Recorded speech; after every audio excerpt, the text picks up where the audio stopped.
evening's discussion will help you to better understand the significance of Dr. Shabazz and the significance of your contributions to empowering women and thus empower yourselves to be an activist in the struggle for social justice.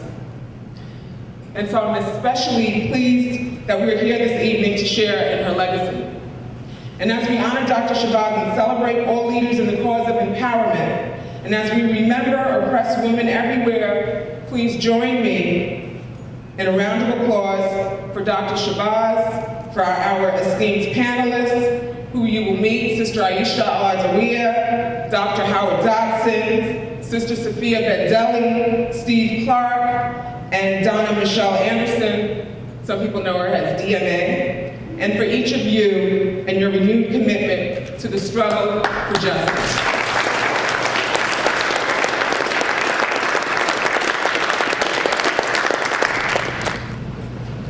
My favorite story of Dr. Shabazz is when I made the Hajj, the pilgrimage to Mecca.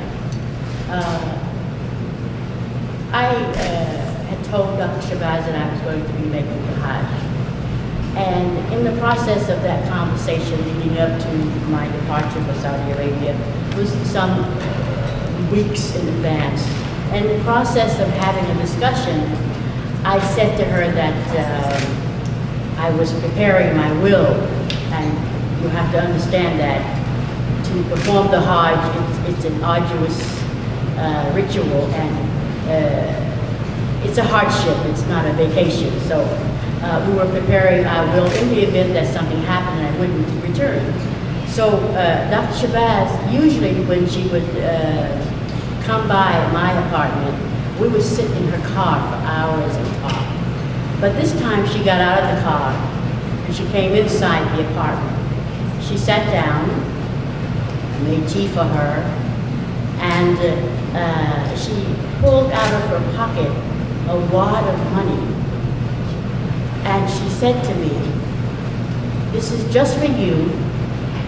Don't give it to anyone else. It's just for you to use on your Hajj."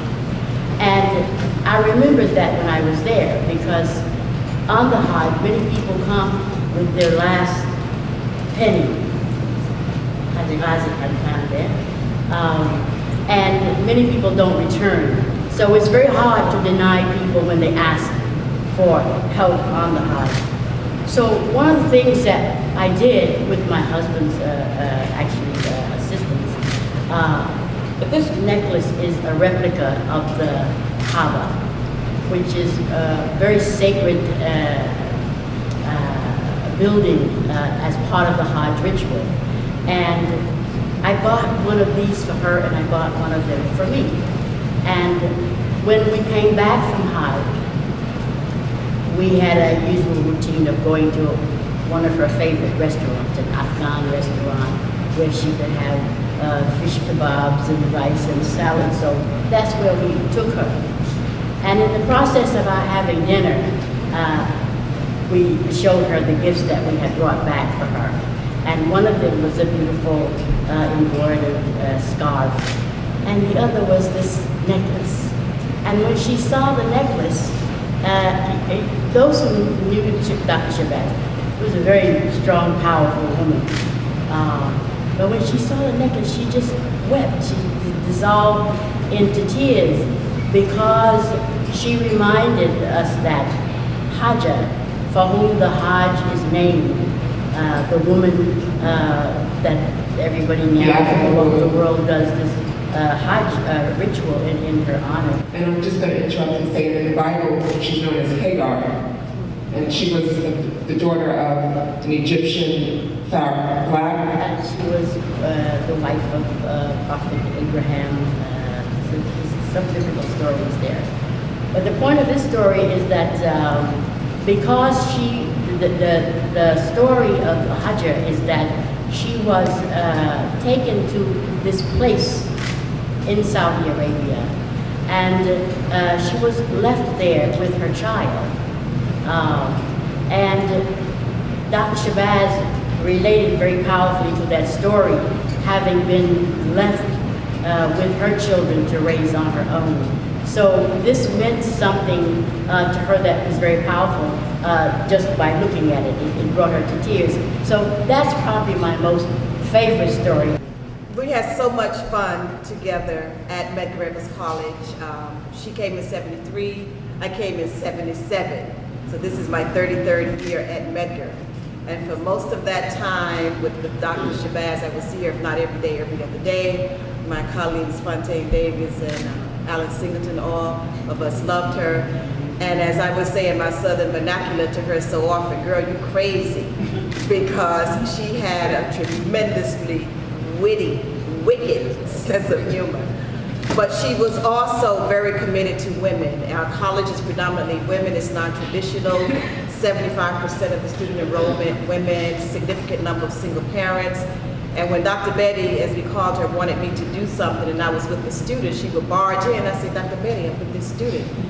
And said, well, you know, the student's a single parent trying to make it. Well, okay, then Dr. Shabazz would offer her comments to the person, you know, respectfully, and cheer the person up so that I could finish and get up to do what Dr. Betty wanted me to do. But she was always just really concerned about the women graduating, particularly the single mothers. And so when we talk about it being difficult for them, she knew about being difficult, about trying to matriculate as a full-time mother, full-time student, employee, trying to matriculate and to do it successfully.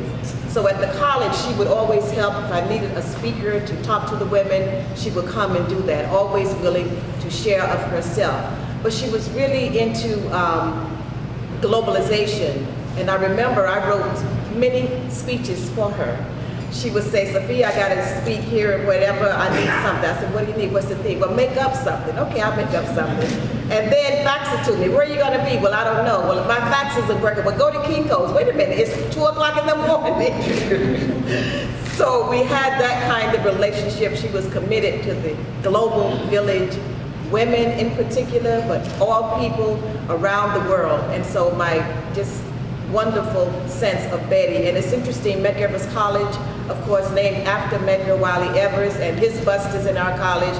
Betty's bust is in our college.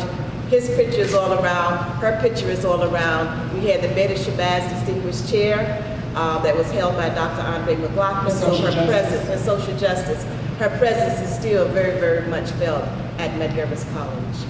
Thank you. My mother was a foster child, and when she was a little girl,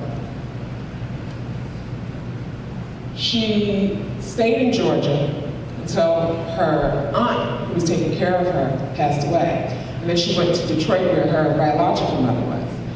And it came, and what happened was, her mother had gotten pregnant before she was married, and so they sent the mother, you know, to the South to have the child in Georgia, delivered Betty, and then her mother went to Detroit, no one knew, got married, and had a family. So when my mother got older, she created, and this was, you know, my mother's selflessness, she created YMED, which was Young Mothers Educational Development Program.